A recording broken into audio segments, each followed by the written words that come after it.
안녕하세요. 부성 IGSE 원장 주하영입니다. 반갑습니다.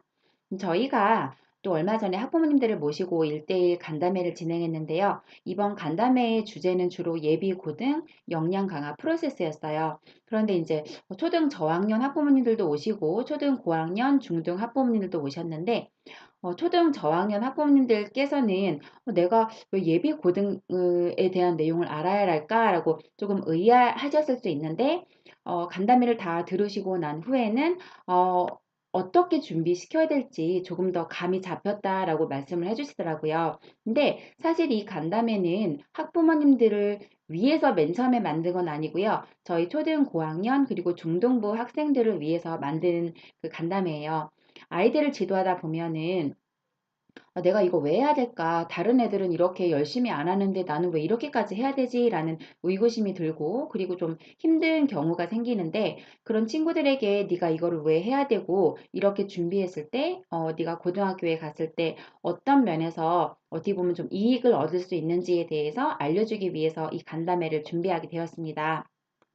저희가 살펴볼 내용은 저희 학원에서 진행하고 있는 중등 프로그램의 패러다임이 어떻게 전환되었는지 그리고 어떠한 학습 방법으로 진행하고 있는지인데요. 자, 첫 번째 패러다임의 전환인데요. 일단은 저도 예전에는 어떻게 하면 잘 가르칠 수 있을까라는 고민을 많이 했는데요. 결국에는 어떻게 하면 잘 배울 수 있을까를 생각해야지 제대로 지도할 수 있다고 생각이 됐습니다. 그래서 티칭이 아닌 훈련에 초점을 맞춘 방식으로 저희는 진행을 하고 있습니다. 물고기를 지금 당장 잡아서 먹여주기보다는 조금 더디게 가더라도 물고기를 잡는 방법을 알려주자는 게 제가 생각하는 훈련의 어떤 목표이고요. 저희가 그 영역별로 진행하는 방식을 조금 설명을 드릴 건데 이제 많은 학부모님들께서 특히 중등부 학부모님들도 학원을 보내고 계시긴 하지만 우리 아이가 어떻게 학습을 하고 있는지 구체적으로는 알지 못하세요. 그리고 왜 그 방식으로 하고 있는지도 모르시죠. 그래서 그런 부분에 대해서 한 번 더 알려드리는 그런 시간을 가질 건데요. 일단 저희 학원이 다른 학원과 가장 차별화되는 부분은 바로 문법 작문입니다. 기존의 문법 작문을 대부분의 학원에서는 선생님이 가르치세요. 이제 클래스에다가 아이들을 모아놓고 쭉 설명을 하시고 바로 문제를 풀죠. 근데 그 순간에 설명을 듣고 이해가 간 다음에 문제를 풀면은 학습자들은 자기가 100%다 알고 있다고 생각을 해요. 하지만 시간이 지나면 어김없이 모두 다 있습니다. 그래서 배우긴 배웠는데 투부정사를 그렇게 여러 번 반복했는데 고등학교 가서 투부정사가 뭐니? 라고 물어볼 때 대답을 못하는 친구들이 굉장히 많습니다. 제가 생각하는 문법과 작문 학습은 근본을 알아야 된다는 거예요. 그래서 근본을 알면은 어떤 시험 유형을 접했을 때도 흔들림이 없다는 거죠. 그래서 저희가 추구하는 방식은 바로 거꾸로 교실 학습법입니다. 거꾸로 교실 많이 들어보셨죠? 대부분의 대학들에서 요즘에 많이 진행하는 방식이고요. 선진국은 다들 이러한 방식으로 수업을 진행합니다. 거꾸로 교실을 잠깐 설명드리면은 학습자에게 학습할 수 있는 어떤 소스를 미리 제공을 하여서 아이가 집에서 미리 공부를 해가지고 옵니다. 그럼 학교에서는 뭘 하냐? 학습자들이 공부해온 내용을 바탕으로 서로 발표하고 토론하는 식으로 수업이 진행되는데요. 저희 학원도 이와 유사한 방식으로 진행된다고 보시면 됩니다. 그래서 아마 저희 이 지금 제가 하고 있는 이 학원 근처에 어떤 학원도 원장이 직강으로 동영상을 찍어서 제공하는 학원은 제가 없다고 알고 있는데요. 저희는 제가 동영상을 다 300편 이상 찍어놨어요. 그래서 아이들별로 수준별로 어떤 라인으로 어떤 문법을 학습해야 되는지를 다 이렇게 좀 정해주고서 아이가 집에서 먼저 동영상을 보면서 공부를 해가지고 옵니다. 그래서 학원에 와서는 뭐를 하냐? 자기가 공부해온 내용을 이 백지 시험이라는 걸 보는데요. 백지 시험은 그냥 하얀 종이에다가 자기가 공부해온 내용을 다 쓰는 거예요. 그러면 사실은 시험지를 푸는 것보다 이 백지 시험이 굉장히 어렵습니다. 저희 친구들도 이거 많이 어렵다고 하는데요. 꼭 거쳐야 하는 과정이라고 제가 항상 강조를 해요. 이 백지 시험을 보다 보면은 내가 문법에서 배운 내용을 생각보다 모르고 있다는 게 판가름이 나요. 즉, 메타 인지가 강화되는 거죠. 내가 아는 것과 모르는 것을 분명하게 구별하는 그 메타인지가 이 부분에서 많이 강화가 됩니다. 그리고 백지 시험을 봐서 내가 생각보다 숙제에서 배워온 내용을 모르는구나 라고 하면은 당연히 다시 한번 설명을 들어야겠죠. 네, 반복 청취의 과정을 거칩니다. 그래서 반복 청취를 하고 다시 한번 백지 시험을 보도록 진행하고요. 백지 시험에서 내가 나 이제 좀 준비된 것 같아 라고 하면은 바로 인출학습을 합니다. 공부법에서 가장 효과가 좋은 방법이 바로 인출학습이에요. 즉, 누군가에게 설명하고 가르치는 학습법인데요. 자기가 공부해서 배운 내용을 선생님에게 설명하는 학습 방식이 저희가 하고 있는 방식입니다. 그래서 선생님에게 자기가 학습한 내용을 모두 설명하고 선생님이 넌 이제 다 된 것 같아. 준비가 됐어. 라고 하면은 문법을 응용한 영작과 문제풀이 과정으로 넘어가고요. 선생님이 테스트 해보셨을 때 내가 볼 때 너는 동영상을 제대로 안 본 것 같아. 또는 너는 그냥 입으로 외웠지 완벽하게 이해는 못한 것 같아 라고 하면은 다시 반복 청취로 갑니다. 그래서 저희가 추구하는 거는 완전 학습이에요. 완전하게 네가 알고 문제를 풀어야지 너의 것이 되는 거지 그냥 입으로만 앵무새처럼 떠든다고 해서 그 문법 지식이 너의 것이 되는 거는 아니라는 거죠. 그렇게 근본을 탄탄하게 하는 학습법으로 저희는 진행을 하고 있습니다. 자, 두 번째는 독해인데요. 한국 사람한테 영어 영역 중에서 뭘 제일 잘하고 싶어요? 라고 하면은 100명한테 물어보면 100명 다 스피킹을 대답합니다. 왜냐면 우리나라는 이 스피킹에 대한 로망이 굉장히 커요. 그럴 수밖에 없는 게 이제 부모님들께서도 학교에서 영어를 배웠지만 사실 스피킹을 하시는 분들은 거의 없죠. 그렇다 보니까는 우리 아이만은 조금 자기 의사를 좀 영어로 말하면 좋겠다라고 많이들 말씀을 하시는데요. 제가 감히 말씀드릴 수 있는 건 왜냐하면 제가 이제 스피킹 강사이기 때문에 감히 말씀드릴 수 있는 건 우리나라에서는 스피킹이 사실 어렵습니다. 왜냐하면 일단 아이들의 우리가 그 스피킹을 하기 위해서는 학습자의 의지가 굉장히 중요한데요. 아이들의 의지가 일단 크지가 않아요. 학원을 가서 그 시간 동안 즐기는 건 맞지만 그 한 시간이 아닌 다른 시간과 공간에서 자기가 스스로 영어를 말하려는 의지가 사실은 많지가 않습니다. 첫 번째 이유는 그거고요. 두 번째는 환경 설정입니다. 학습자의 의지보다도 더 중요한 게 바로 환경 설정인데요. 우리나라는 어디에서도 영어를 할 수 있는 환경이 없습니다. 딱 학원을 다니면 내가 만약에 회화 학원을 다닌다? 그 회화 학원에서의 시간이 유일하다고 보실 수 있겠죠. 그렇기 때문에 의지도 약한 데다가 환경이 되어지지 않기 때문에 스피킹이 잘 될 수가 없는 환경입니다. 그럼 영어를 그럼 말하게 하는 게 불가능하냐? 그렇지 않아요. 저는 아이들에게 네가 진짜 스피킹을 할 수 있는 때는 너의 의지가 커지고 네가 환경 설정을 스스로 할 수 있는 나이다라고 하는데 저는 그게 대학이라고 생각합니다.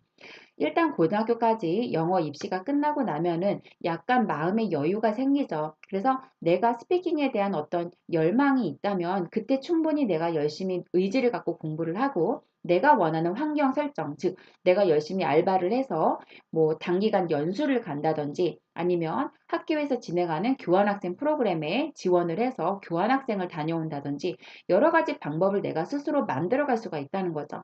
하지만 초, 중, 고 환경 설정이 일단 어렵습니다. 초등에 영어를 스피킹을 했습니다. 그래서 아이가 어느 정도는 어떤 회화 패턴 정도는 말을 할 수가 있다고 하는데 중학교, 고등학교 때 그 회화를 유지할 수가 있느냐? 전 없다고 봅니다. 회화가 중요하지만 중학교, 고등학교에 가면은 저희 나라는 다시 입시의 색깔로 바뀐다고 생각을 합니다. 그렇기 때문에 아이들이 기본적으로 영어 그 분야에 있어서 자기가 해야 하는 것을 열심히 하면서 기본기를 탄탄히 다지고 자기 스스로 의지가 생기고 환경 설정을 할 수 있을 때 그때 스피킹을 한다고 저는 그렇게 생각을 합니다. 그래서 이제 많은 분들께서 제가 이제 국내파잖아요. 유학을 가지 않고 스피킹을 자유롭게 하는 그런 강사였기 때문에 많이들 여쭤보셨어요. 어떻게 하면 영어 잘할 수 있느냐고. 그 모든 분들께 다 저의 모든 노하우를 다 가르쳐 드렸는데요. 그분들 중에서 영어를 스피킹을 하시는 분은 아무도 없습니다. 왜? 제가 말씀드렸죠. 학습자의 의지가 따라주지 않는다는 거죠. 나 그거 하고 싶은데 라는 거는 목표가 아니에요. 그냥 말 그대로 꿈이죠. 꿈은 현실로 되진 않아요. 목표 설정을 하고 실행을 해야지만 현실이 되는 거죠. 아이들도 똑같다고 보시면 돼요. 그래서 어머니들께서 우리 아이가 말하기를 잘하면 좋겠다라는 꿈을 갖는다고 해서 아이가 말하기를 잘하진 않습니다.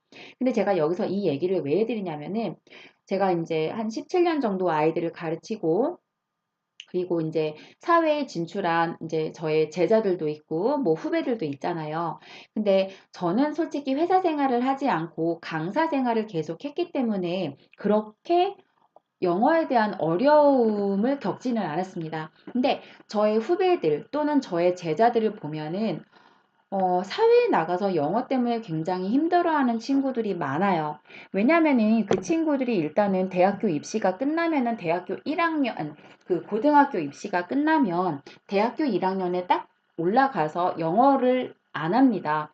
이제 자기들 딴에는 나 너무 공부 열심히 했으니까 그만해도 돼 라고 하는데 사실은 고등학교를 졸업하고 대학교 1학년이 어떤 영어에 대한 감각이 가장 살아있고 가장 효과적으로 공부할 수 있는 황금기예요. 근데 그때 친구들이 1학년, 2학년 때는 영어를 공부를 안 하죠.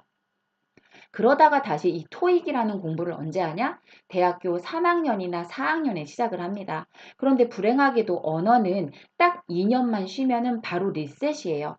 다 잊어버립니다. 그렇기 때문에 저희가 성인들을 상대로 하는 사교육 영어 시장이 아직도 이렇게 활발하게 진행이 되고 있는 거겠죠. 아주 많은 돈이 글로 흘러 들어가잖아요. 그러면 사실은 초, 중, 고 열심히 영어에 돈을 쏟아붓고 대학에 가서 또 영어에 돈을 쏟아붓고 그리고 회사에 들어가서도 이 토익 점수를 유지하기 위해서 끝없이 돈을 쏟아붓는 거죠. 정말 안타까운 상황이라고 저는 생각을 하거든요. 그런데 저희가 영어를 계속해서 대학교 1학년부터 꾸준하게 하는 게 전 굉장히 중요하다고 생각을 하고요. 그리고 무엇보다도 우리가 영어의 영역 중에서 사실은 스피킹을 잘하고 싶어 하지만 실질적으로 그 사람에 많은 영향을 주는 거는 저는 독해랑 리스닝이라고 생각합니다. 왜냐하면 수능 같은 경우에도 독해 리스닝이 들어가고 나중에 대학에서 해야 하는 이 토익에도 마찬가지로 독해랑 리스닝이 들어갑니다. 물론 토익에도 스피킹이 요즘엔 생겼긴 하지만 어쨌든 점수적으로 봤을 때 많이 반영되는 부분은 독해랑 리스닝이거든요. 근데 이 그러니까 토익 같은 경우는 1지문을 30초에 풀어야 돼요. 그리고 탭스는 1지문 1분, 수능은 1지문 30초예요. 근데 이 토익이 도대체 왜 이렇게 짧게 시간을 주냐? 기업 입장에서는 거래처로부터 어떤 이메일이나 팩스가 왔을 때 그 내용을 30초 안에 우리 회사 직원이 파악해서 얼마나 우리 회사에 그게 긴급한 내용인지를 알아야 한다는 거죠. 그 기준을 갖고 있기 때문에 기업들은 토익 점수를 요구하는 겁니다. 너의 독해력이 얼마나 되는지 내가 한번 보겠어. 마찬가지로 리스닝 중요한 거예요. 왜? 거래처에서 전화가 와서 전화를 받았는데 걔가 무슨 말을 하는지를 모르면 저희가 거기에 대해 응대를 할 수가 없잖아요. 그래서 기업들이 토익 시험 점수를 계속 요구하는 겁니다. 그리고 저희 나라는 자본주의 사회이기 때문에 공교육에서도 기업들이 원하는 인재상을 만들어 나가야 되거든요. 그렇다면은 우리가 준비시킬 수 있는 게 뭐냐? 네, 맞습니다. 독해 능력입니다. 그래서 저희가 학력고사에서 뭘로 바뀌었냐? 수능으로 바뀌었죠. 그래서 이 수능 같은 경우는 단순하게 해석을 하는 것보다는 어떤 추론 이해 능력까지도 테스트할 수 있는 시험이기 때문에 어찌 보면은 토익을 준비시키는 하나의 과정으로 꽤 적절하다고 볼 수가 있겠죠. 그래서 이 수능 일지문을 1분 30초에 푸는 능력을 고등학교 때까지 기르라는 거예요. 그런데 이 우리가 독해하는 능력에는 정확성과 속도 두 가지가 모두 필요한데 정확성 같은 경우는 클래스 수업은 솔직히 한계가 있습니다. 대부분의 클래스에서 물론 저도 입시학원에서 일을 할 때 그렇게 했지만 선생님이 앞에서 먼저 한 줄을 해석을 하십니다. 그 다음에 친구들이 한 줄씩 돌아가면서 해석을 해요. 그래서 첫 번째 친구, 두 번째 친구까지는 해석이 잘 됐어요. 세 번째 친구의 해석이 막힌 거야. 그럼 그 친구를 기다려주냐? 그럴 수가 없다는 거죠. 그냥 선생님이 합니다. 그래서 넘어갔어요. 근데 그 한 번 막힌, 즉 해석이 한 번 막힌 그 세 번째 친구가 다음에 또 자기 차례가 돌아왔을 때 해석할 수 있는 가능성은 낮습니다. 왜냐하면 독해력이 안 되는 친구인 건데, 그럼 그 친구는 계속해서 그렇게 누군가가 자기의 몫을 대처하겠죠. 옆 친구가 한다든지, 선생님이 한다든지. 즉, 독해할 수 있는 기회가 많지가 않은 거예요. 그리고 하나의 주제에 관련된 글을 자기 스스로 온전히 해석하는 게 아니라 돌아가면서 해석을 하면은 결국에는 내가 해석한 문장이 세 줄에서 네 줄밖에 안 돼요. 그러면 세 줄에서 네 줄 하는데 다른 친구들이 발표할 때 그 잘 들으면 되지 않냐? 대부분 친구들은 자기 순서에 맞는 독해를 미리 공부하지 옆 친구가 발표하는 내용을 듣지 않습니다. 결론적으로 클래스에서 우리가 독해 공부를 하긴 하지만 한계가 있다는 거겠죠. 그래서 저희 학원이 어떻게 보면은 원하고 향하는 방향은 1대1입니다.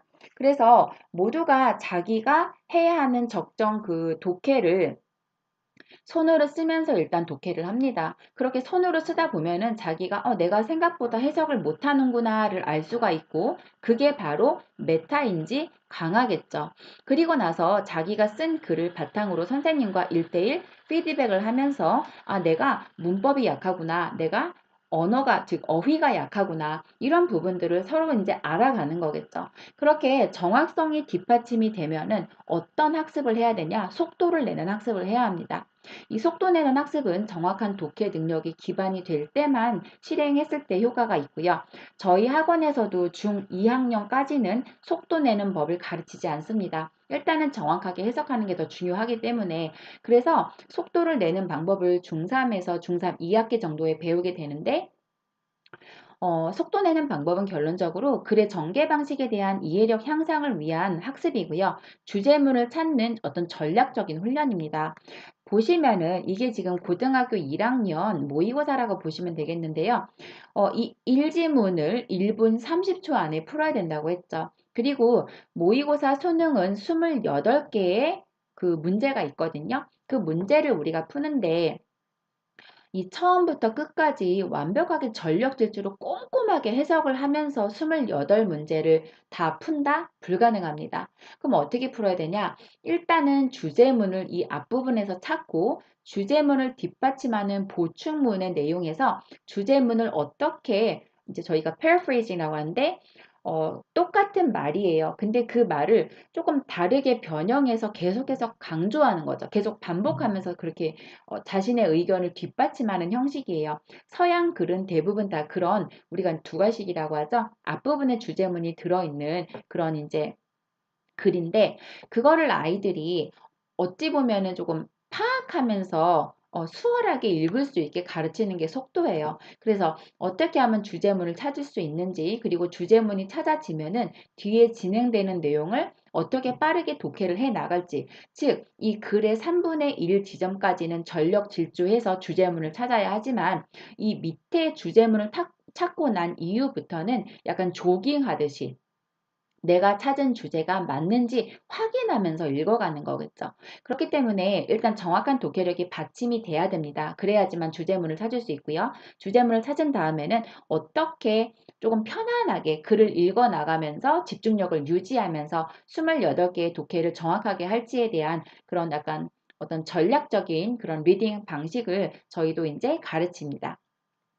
그래서 이렇게 모의고사까지 이제 공부를 마치고 나가야지만 사실은 고등학교 가서 헤매지를 않아요. 그러니까 어머니들께서 고등부 학원에 가면 우리 애가 고등 거를 배운다고 생각하시는데요. 아니에요. 고등학교에 가면은 고등부 애들이 다니는 건 맞지만 고등 거를 거기 가서 배운다는 거는 중학교 때 제대로 배웠다는 어떤 전제 하에 진행되는 거지 갑자기 얘가 실력도 없는데 고등 학원에 간다고 그래서 고등부 실력이 생기진 않습니다. 중등의 문법이라던가 독해의 모든 기반을 다 다져놔야 된다는 거겠죠.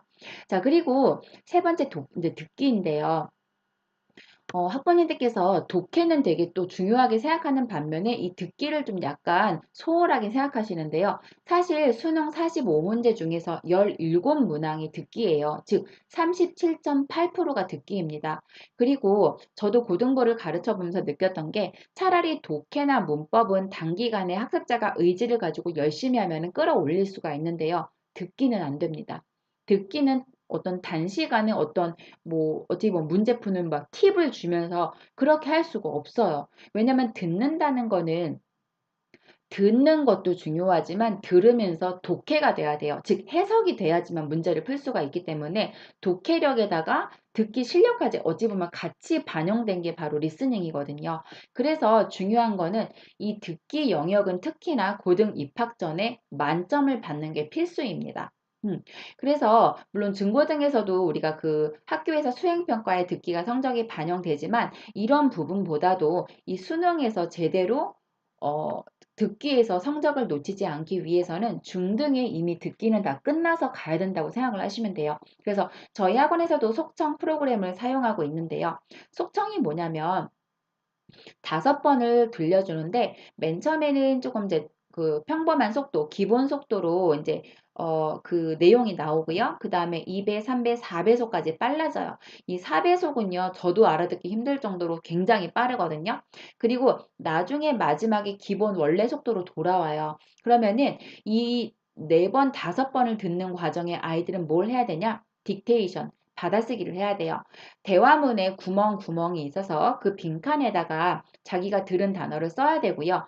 4배속으로 빨라진다는 거는 이제 4번을 듣는 동안 이 딕테이션을 모두 채워야 되기 때문에 굉장한 집중력이 요구됩니다. 그리고 그렇게 한 다음에 문제를 풀고요. 자기가 틀린 건 오답을 하는데 이 속청의 장점이 그거예요. 속도가 계속 빨라지기 때문에 귀가 훈련이 됩니다. 그리고 마지막에 기본 속도로 다시 돌아왔을 때는 저희가 고속도로 달리다가 국도 들어오면 똑같이 80으로 달리는데 굉장히 국도에서는 막 기어가는 것 같잖아요. 왜? 고속도로에서 막 120, 130 이렇게 밟으다가 딱 80으로 돌아오면은 굉장히 기어가는 것 같잖아요. 그 느낌이라고 보시면 돼요. 그래서 4배속까지 갔다가 기본 속도로 돌아오면은 아이들 귀에 그냥 천천히 꽂힙니다. 그래서 어떤 아이들이 그러더라고요.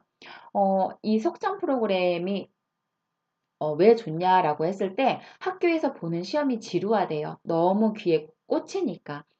근데 이제 너무 건방 떨면 안 되겠죠. 그러다 실수해서 틀릴 수가 있으니까. 그래서 어쨌든 이 속정 프로그램을 저희도 계속해서 아이들의 귀를 훈련시키고 있습니다. 자, 그리고 어, 만약에 문법과 독해력이 비슷한 친구라면은 결국에는 어휘 실력에서 많이 판가름이 납니다. 그래서 수능이나 모의고사에서도 변별력 있는 그런 시험들은 다 단어에서 거의, 즉 어휘에서 판가름이 난다고 보시기 때문에 이 어휘가 굉장히 중요한데요. 어휘는 방법 없습니다. 외워야 됩니다. 그런데 이왕 외운다면 조금 더 효율적으로 그리고 장기 기억이 될 수 있도록 그렇게 외우면 좋겠죠. 저희 학원 친구들은 일단 스마트폰 학습용 앱을 이용해서 매일 반복으로 외우고요. 그리고 그 수준은 아이들별로 조금 다르게 진행을 하고 있습니다. 그리고 중요한 게 일단 오답 관리고요. 그리고 단어는 내가 완전 나의 것이 되기 위해서는요. 8번에서 9번 그 단어를 마주해야지만 그게 나의 단어가 돼요. 그래서 저희는 누적 시험을 봅니다. 주 1회 누적 시험을 보는데 그러니까 저희가 한 번에 뭐 한 30개 외우는 친구도 있고 막 60개 외우는 친구도 있고 이런데 만약에 30개씩 외우는 친구라면은 일주일에 90개의 단어를 누적 시험 보는 거겠죠. 왜냐하면 중등부는 주 3회 오기 때문에 그렇게 계속 누적 시험을 진행을 하고 있습니다. 자, 마지막으로 내신인데요. 내신은 중학교 같은 경우에는 교과서 암기가 일단 기본 바탕이 돼야 되거든요. 그래서 한꺼번에 벼락치기보다는 평소에 꾸준하게 교과서를 암기합니다. 그래서 시험 기간이 닥쳤을 때 교과서 암기를 못해서 시험 준비를 못하는 친구들은 없도록 그렇게 진행을 하고 있고요. 그리고 이제 시험 4주가 이제 4주 전이 되면은 본격적으로 시험 준비를 합니다. 시험 준비 방식은 일단 중등부는 그 영어 교과서 파트가 3개로 나뉜다고 보시면 되는데요. 맨 처음에 이제 본문이에요. 저희가 말하는 리딩 독해 부분이고요. 그다음 문법, 그다음에 listen and speak 대화문이라고 하죠. conversation 이렇게 3파트로 나뉘는데 이 3파트를 일단은 모조리 외웁니다. 즉 체화가 될 때까지 외우고요. 그 내용을 바탕으로 이제 추가 학습이 진행이 됩니다. 그래서 문법을 이제 제대로 외우고 이해했으면 이 문법을 바탕으로 한 서술형 대비를 해야겠죠. 즉 영작 학습을 많이 진행하고요. 내신 문제집도 풀고 학원 자체에서 추가적으로 제공되는 그 시험지도 열심히 풉니다. 그래서 꼼꼼하게 한 달 동안 준비를 하고요. 모든 학습은 1대1 개별 피드백으로 그렇게 진행하고 있습니다. 자, 사실은 제가 저희 중등부 친구들을 이 내용 때문에 간담회를 이제 준비를 했던 건데요. 중등 내신과 고등 내신이 어떻게 다르냐예요. 자, 일단은 중등 내신은 교과서 범위가 2개에서 3개 과에 해당되는 본문이에요. 그리고 문제 이제 시험 준비 방식도 아까 말씀드린 것처럼 기본적인 사항은 모두 암기를 해야 되고요. 그리고 암기한 내용을 바탕으로 문제풀이를 많이 하면서 시험을 준비합니다. 그리고 90점 이상이 되는 친구들은 다들 A를 받아요. 근데 중학교에서는 정교 석차를 주지를 않거든요. 그래서 90점 이상이면 A라고 이제 A라는 성적이 나오는데 그럼 대부분 A를 받은 친구들은 자기가 영어를 꽤 잘한다고 생각을 합니다. 그런데 문제는 이 A를 받는 친구들이 전체 20에서 25%가 된다는 거예요. 즉, 200명이 만약에 한 300명, 그래, 뭐, 한 학년에 뭐 300명이 있어서 300명이 시험을 봤다. 그럼 A 등급을 맞는 애들이 75명이에요. 굉장히 많은 애들이 A를 받는 거죠.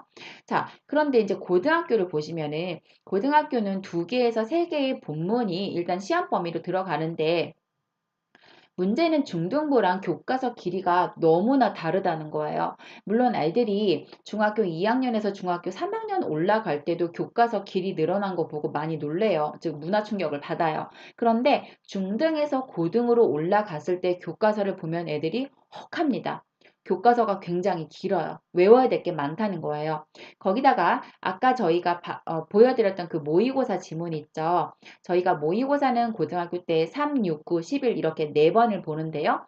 그 봤던 모의고사가 이제 중간고사, 기말고사, 중간고사, 기말고사에 다 반영이 돼요. 그래서 학교 수준에 따라서 어떤 학교는 뭐 10개에서 15개, 조금 이제 저희가 흔히 말해서 수준이 있다 하는 학교는 이렇게 28개의 지문을 모두 시험 범위에 포함시킵니다.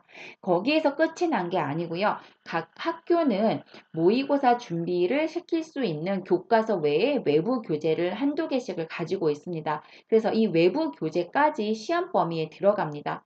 즉, 시험 범위가 어마어마합니다. 그리고 모든 문제를 수능 유형으로 내요. 물론 수능에 서술형이 없기 때문에 아니지만 대부분의 객관식을 다 수능 유형으로 냅니다. 즉 독해력과 추론 능력이 있어야지만 내신도 풀 수가 있어요. 그래서 사실은 초등, 중학교 때까지 책을 많이 읽지 않은 친구들은 영어를 열심히 공부해도 시험을 못 볼 확률이 높습니다. 그래서 독서량이 고등학교에 어떤 성적뿐만 아니라 그 아이의 학습적인 향상에 굉장히 많은 영향을 끼친다고 보셔야 돼요.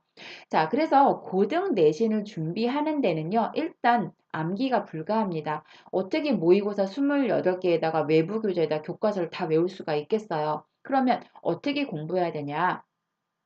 자신이 평소에 공부해 왔던 기본 문법 실력과 독해력으로 주요한 것만 파악하면서 공부를 해야 합니다. 자, 여기서 문제는 이거예요. 아까 제가 말씀드렸죠. 중학교 때 문법을 내내 공부하고 고등학교에 갔는데 막상 중학교 문법도 모르는 친구가 아주 많습니다. 그러면 이 친구는 뭐가 중요해서 어느 포인트에 우리가 힘을 실으면서 공부를 해야 할지를 모르는 거예요. 그럼 이제 학부모님께서 어차피 고등부 가서 학원 다니면 그 학원에서 다 시켜주지 않나. 예전에는 쪽집게가 통했지만 이제는 통하지가 않습니다. 왜냐하면 서술형이 정말 어디서 나올지가 가늠이 안 돼요. 서술형이 너무너무 많이 어려워졌기 때문에 선생님들이 기본적인 사항은 어찌 보면 좀 도와주실 수 있지만 사실은 변별력 있는 문제들은 아이의 기본 역량으로 풀어야 되는 부분이 훨씬 많습니다.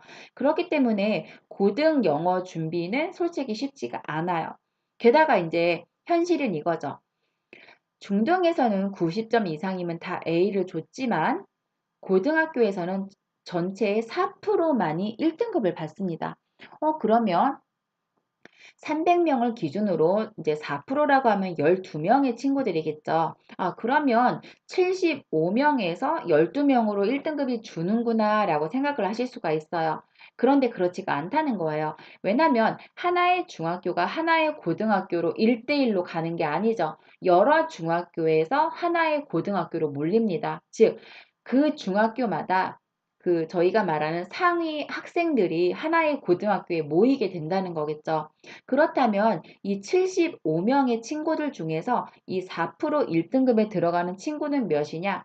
3명에서 4명이라고 보시면 됩니다. 즉, 중학교에서 4등까지에 있는 친구가 고등학교에 가서 1등급을 맞을 확률이 있다는 거겠죠. 물론 중학교가 저희가 이제 좀 동네마다 약간 수준 차이가 있기 때문에 그 중학교가 생각보다 수준이 좀 높지가 않았다라고 하면은 어떤 중학교는 1등급, 고등학교 가서 1등급을 맞는 친구가 한 명도 없을 수도 있다는 거예요.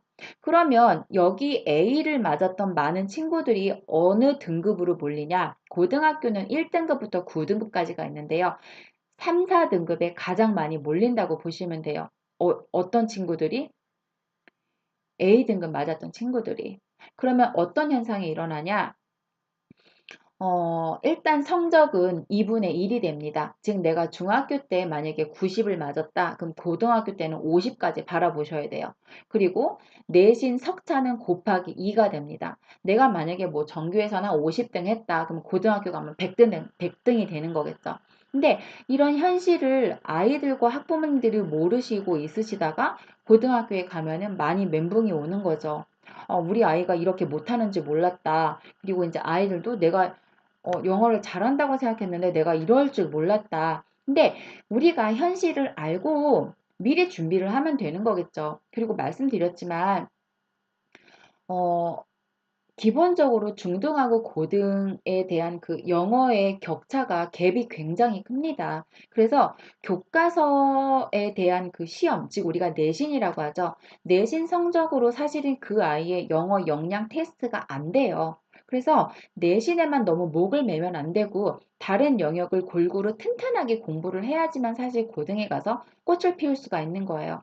근데 이제 너무 우리가 또 막 입시에만 이렇게 포커싱이 돼가지고, 근데 솔직히 뭐 꼭 대학 가야 되는 것도 아니고, 그냥 아이가 좋아하는 일이 있으면 그거 이제 찾으면 되는 거니까, 이제 이렇게 생각할 수도 있고, 많은 아이들도 또 그렇게 생각하고 있어요. 그런데 말씀드렸지만 영어는 입시에서 끝이 아니죠. 어디까지 연계가 되냐? 취업까지 연계가 돼요. 그리고 결론적으로 우리나라에서 영어 성적을 내지 않고서 내가 원하는 어떤 대기업에 들어갈 수 있는 방법은 거의 없다라고 전 생각을 합니다. 즉, 어찌 보면은 평생 나를 따라다닐 수 있는 약간 과목, 영역이 전 영어가 아닐까 싶어요. 근데 제가 맨 처음부터 이런 생각을 가졌던 건 아니고, 이제 많은 그 젊은 친구들, 이제 회사에 다니는 친구들이 저한테 이제 영어 때문에 고민을 많이 털어놔요. 제가 어떤 뭐 동호회나 아니면은 어떤 이제 그런 활동들에서 만난 그런 젊은 친구들이 저한테 이제 영어 고민을 많이 털어놓고 영어 학습 방법에 대한 약간 노하우를 알려달라고 하는데 그 친구들이 초, 중, 고 영어 학원을 안 다녔다는 친구는 아무도 없다는 거예요. 사교육을 내내 받았는데 결국에는 성인이 돼서까지도 영어 때문에 그렇게 힘들어하는 모습을 보면서 제가 참 이거 뭔가 잘못됐다라는 생각이 들었어요. 그래서 이 내용을 우리 아이들에게 알려주고 조금이라도 아이들이 좀 경각심을 가지고 미리 준비할 수 있으면 좋겠다라고 생각을 해서 이 간담회를 준비한 거고요. 학부모님들께서도 왜 초중에 왜 이렇게 초등 중등에 왜 이렇게 빡빡하게 공부를 해야 되냐, 뭐 꼭 그렇게 해야 되나라고 생각을 하실 수 있는데, 안 해도 돼요. 그런데 만약에 몰라서 내가 앞으로 이런 어려움을 겪을 걸 몰라서 우리 아이들이 어려움을 겪는 일은 없었으면 좋겠어서 이렇게 제가 간담회 영상을 제작을 했고요. 학부모님들께서도 우리 아이가 가야 하는 방향에 대해서 조금은 알고서 옆에서 많이 좀 힘들어할 때 다독여 주시고 그래도 네가 이 고비를 넘기면 나중에 뭐 고등학교 가서 그리고 대학에 가서 힘들 거를 미리 땡겨 쓴다고 그렇게 생각을 하라고. 전 항상 아이들한테 그러거든요. 사람은 100이라는 만큼의 숫자만큼 힘들다. 근데 내가 어려서 50을 미리 땡겨서 힘들었어. 그러면 50밖에 안 남은 거야. 근데 내가 어렸을 때 좀 노력을 많이 안 하고 20만 했어. 그러면 나는 나중에 80만큼 힘들 일이 남아있다고 저는 생각을 해요. 그래서 가능하다면 많이 많이 땡겨서 지금 힘든 거 좀 뚫고 이겨내고 나중에 조금 더 편안하게 자기가 원하는 일을 하면서 그렇게 우리 아이들이 행복하게 살면 바라는 마음에 네, 이렇게 준비했고요. 학부모님들께서도 옆에서 많이 좀 격려해 주시고 이렇게 좀 다독여 주시면은 아이들이 조금 더 힘을 내서 그 어려움을 이겨내지 않을까라고 생각을 합니다. 자, 이렇게 해서 저희 간담회 좀 마칠 거고요. 다음에 또 좋은 내용이 있다면 또 좋은 간담회로 찾아뵙도록 하겠습니다. 항상 건강하시고요. 어, 우리 아이들 저에게 맡겨주신 거 정말 감사하고 늘 초심으로 예, 힘내서 우리 아이들 지도하려고 노력하고 있으니까 좀 지켜봐 주시고요. 그리고 항상 감사합니다. 건강하세요.